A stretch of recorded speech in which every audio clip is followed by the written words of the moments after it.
5 अरबपतियों ने 2-2 करोड़ रुपए में खरीदी सबसे दुर्दांत मौत। जी हाँ, इसे यही तो कहा जाएगा ना। एक पनडुब्बी, 5 अरबपति और एक स्ट्रॉन्ग जिज्ञासा, एक तीव्र जिज्ञासा, एक स्ट्रॉन्ग क्यूरियोसिटी टाइटैनिक को देखने की, उस इंजीनियरिंग ब्यूटी को देखने की जो आज से 111 साल पहले समंदर में डूब गया था। उस वक्त भी, डूबने से पहले भी वो आकर्षण का केंद्र हुआ करता था और डूबने के बाद तो लोग उस पर उसकी एक झलक देखने के लिए 2-2 करोड़ रुपए की बोली तक लगा देते हैं। ऐसा क्या है टाइटैनिक के उस मलबे में कि लोग अभी भी खींचे चले जा रहे हैं टाइटैनिक की तरफ। रईस, धनाढ्य, समझदार, बैलेंस माइंडेड लोग अपनी जान इस तरीके से जोखिम में कैसे डाल दे रहे हैं? क्या है उस 2 करोड़ रुपए की टिकट की असलियत?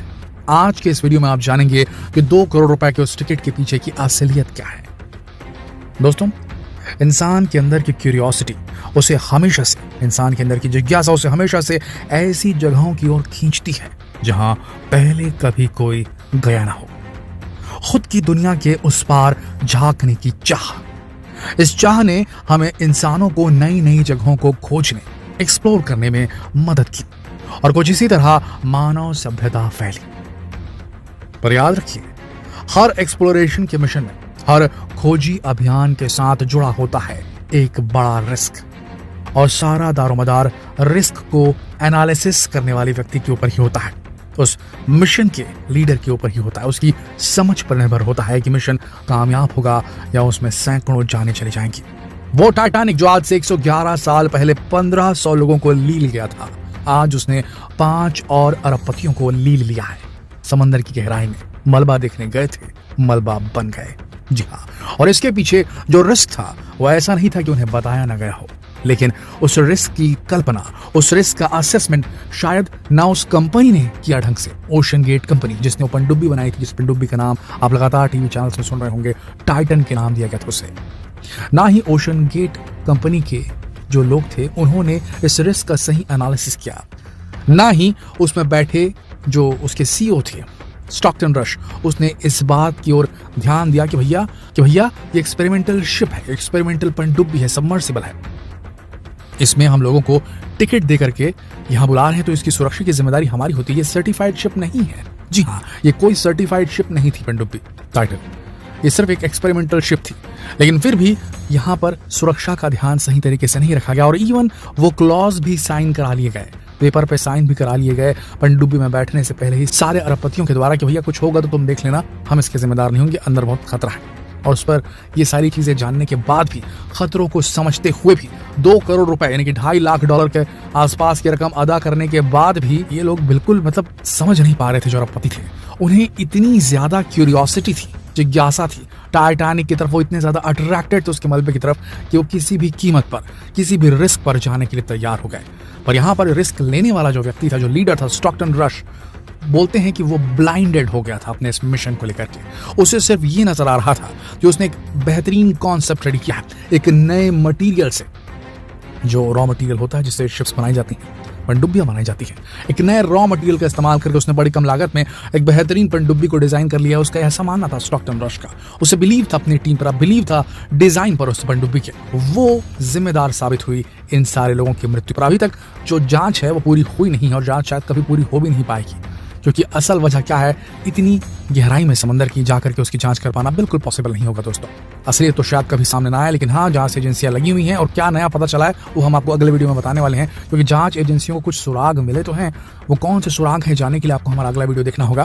पर अभी के लिए अगर सोचे कि जो 2 करोड़ रुपए लिए गए थे टिकट के लिए, इस एक्सपीडिशन के लिए, टाइटैनिक के मलबे को देखने के लिए, क्या वो सही था? 2 करोड़ रुपए 8 दिन और 7 रातों की ट्रिप का एक चार्ज था। 2 करोड़ रुपए, सोचिए जरा। और उसके बाद क्या मिला उन्हें? मौत, मृत्यु, आकस्मिक तुरंत मौत। चुटकी बजाते स्विच ऑफ किया, पूरा इंप्लोजन हो गया। जिस गहराई की हम बात कर रहे हैं, जहां पर टाइटन पहुंचा था, टाइटन पनडुब्बी पहुंची थी, जहां टाइटैनिक डूबा हुआ था, ठीक उसके 1600 फीट दूर तो इनका मलबा मिला इनकी शिप का। उस जगह के दबाव की अगर हम बात करें तो वहां इंसान अगर बाहर निकल जाए पानी में गलती से, वैसे तो निकल ही नहीं पाएगा, निकलते साथ वो इम्प्लोड हो जाएगा। अगर ऐसा हाइपोथेटिकली माने कि वहां इंसान को खड़ा किया जाए 1 सेकंड के लिए भी, तो तुरंत उसके फेफड़े जो हैं वो सिकुड़ जाएंगे, कोलैप्स कर जाएंगे। क्यों? क्योंकि ह्यूमन बॉडी के अंदर जो ब्लड प्रेशर रहता है और बाहर का जो एटमॉस्फेरिक प्रेशर रहता है, जब हम सतह पर रहते हैं, जमीन पर रहते हैं, है ना, पानी से बाहर रहते हैं, तब बाहर का एटमॉस्फेरिक प्रेशर और इंसानी शरीर के अंदर का ब्लड प्रेशर दोनों बराबर होता है। लेकिन जब हम क्रश डेप्थ्स में उतर जाते हैं, यानी कि डीप वाटर्स में, डीप ओशन में उतर जाते हैं, तो हमारे शरीर के अंदर का ब्लड प्रेशर तो सेम रहता है, लेकिन बाहर से पड़ने वाला जो एटमॉस्फेरिक प्रेशर रहता है वो कई गुना ज्यादा बढ़ जाता है, क्योंकि हमारे सर के ऊपर में कई किलोमीटर ऊपर तक पानी रहता है। तो उस पानी का दबाव भी तो रहता है ना, वो दबाव इतना तेज होता है कि हमारे फेफड़े न फैल पाते हैं, न सिकुड़ पाते हैं, और सीधा कोलैप्स होते हैं, फट से बिल्कुल अंदर की तरफ कोलैप्स, फट जाते हैं। तो इस स्थिति में, ऐसी स्थिति में आदमी का बचना, उसके शरीर का मिल पाना, इवन ये होने के बाद, ये बहुत ही एक अजीबोगरीब बात होगी, चांस ही नहीं ऐसा हो पाने का। ऐसे में 2 करोड़ रुपए जो दिए गए थे, उस सुरक्षा का उसमें बहुत बड़ा रोल वहां पर होना चाहिए था, लेकिन सुरक्षा वहां दी नहीं गई, उससे स्टडी नहीं किया गया। जो मटेरियल इस्तेमाल किया गया था वो कार्बन फाइबर और टाइटेनियम का बताया जा रहा है, जबकि कोई भी नेवी ऑफिसर ये इस बात को मानने के लिए तैयार नहीं, कार्बन फाइबर जो है वो हैंडल कर सकता है समंदर के अंदर के दबाव को। जी हाँ दोस्तों, जितनी भी नेवी की, दुनिया के जितने भी बड़े देश हैं जिनके पास बड़ी नेवीज हैं, उनके सारे वेसल्स मेटालिक होते हैं और उनके ऊपर वाटर रेजिस्टेंट जो रहता है कोट लगा रहता है। आपको बता दें, इतनी गहराई पे जो पानी होता है ना, उसकी डेंसिटी भी बढ़ जाती है, उसका घनत्व बढ़ जाता है, उसके रिएक्ट करने की, केमिकली रिएक्ट करने की एबिलिटी भी बहुत तेज हो जाती है। तो दोस्तों, जैसे कि हमने आपको बताया, 2 करोड़ रुपए सीधे जाया हो गए, और 2 करोड़ गए तो गए, इनकी जानें भी चली गई सबकी सबकी।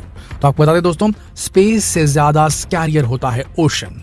जी हाँ, स्पेस से अधिक डरावना होता है समुद्र के अंदर का जीवन। वहां रहना मुश्किल है, वहां ना लाइट जाती है, और वहां का तापमान 1 डिग्री सेंटीग्रेड से भी नीचे जा सकता है। 1 डिग्री सेंटीग्रेड तो रहता ही रहता है। दबाव इतना तेज, अथाह दबाव, अंधेरा, वहां पर कोई चांस नहीं है सर्वाइवल का। इवन मूवमेंट करना बहुत मुश्किल होता है। ऐसी स्थिति में छोटी सी पनडुब्बी क्या ही सर्वाइव करेगी, जरा सोच के देखिए आप। सबसे बड़ी बात आपको भी बता दें कि जो स्पेस एक्सप्लोरेशन होता है, उसको एक्सप्लोर करने का चार्ज समझ लीजिए कम होता है उस चार्ज से जो कि ओशन को एक्सप्लोर करने के लिए लगता है। यानी कि आपको समंदर के अंदर खोजी काम करना है तो आपको ज्यादा पैसा लगेगा बनिस्पत अंतरिक्ष में खोज करने के। इसीलिए जो ह्यूमन टेक्नोलॉजी है, वो ह्यूमन साइंस भी जो है वो अंतरिक्ष की ओर ज्यादा फैला है समंदर की बनिस्पत, क्योंकि हमारे पास जो फंड्स अवेलेबल है, हर देश के पास अलग अलग फंड्स अवेलेबल, वो सब के सब एरोनॉटिक्स पे लगा रहे हैं पैसा अपना, ओशनोग्राफी पे कम पैसा लगा रहे हैं, क्योंकि वहां पर एक तो वहां से कोई चीज एक्सट्रैक्ट करके बाहर निकालना बेहद मुश्किल है, वहां पर सर्च करना, रिसर्च करना बेहद मुश्किल है। इस बात को जानते हुए भी अगर कुछ लोग इतनी ज्यादा रकम अदा करते हैं टाइटैनिक के उस खूबसूरत मलबे को देखने के लिए, तो भैया हम तो यही कहेंगे कि ऐसा क्या बना दिया हम इंसानों ने, जो आज से 111 साल पहले लोगों को अट्रैक्ट करता था। घमंड था उस वक्त के लोगों को, ये कहना उनका था कि टाइटैनिक कभी डूबेगा नहीं, लेकिन 5 दिन के अंदर डूब गया था। जी हाँ दोस्तों, ये भी कहा जाता है कि वो बर्फ की चट्टान से टकराया था, लेकिन बाद में पता चला कि वो टाइटैनिक के ऊपर आग लग गई थी, जिसकी वजह से वो डूबा था। तो घमंड कहीं टिकता नहीं, आज वो घमंड का ही वो मलबा बचा है नीचे। और बताया जा रहा है, जेम्स कैमरून ने भी खुद कहा कि मैं कुल 33 बार मैंने डाइव की है टाइटैनिक फिल्म बनाने से पहले, जो टाइटैनिक का मलबा देखने के लिए, ताकि मैं अच्छी तरीके से फील कर सकूं, समझ सकूं कैसा दिखता था टाइटैनिक। उसके बाद उन्होंने टाइटैनिक फिल्म बनाई थी जेम्स कैमरून फिल्म डायलम से। जेम्स कैमरून फिल्म डायरेक्टर की हम बात कर रहे हैं, तो उन्होंने भी बताया था कि वहाँ जीवन एकदम मुश्किल है। तो इन सब चीज़ों को देखते हुए ऐसा लगता है कि बहुत गलत डिसीजन लिया गया। 2 करोड़ रुपए में मौत खरीद ली गई इन यात्रियों के द्वारा, और रिस्क बहुत ज्यादा लिया गया ओशन गेट कंपनी के सीईओ के द्वारा। हमारा ये मत है, आपका क्या मानना है नीचे कमेंट सेक्शन में लिखकर जरूर बताओ। जितना हो सके इस वीडियो को शेयर करें फेसबुक पर, व्हाट्सएप पर, यूट्यूब पर। जल्द मिलते हैं अगली वीडियो में, तब तक के लिए आप सबका इस वीडियो के अंत तक बनने के लिए दिल से धन्यवाद।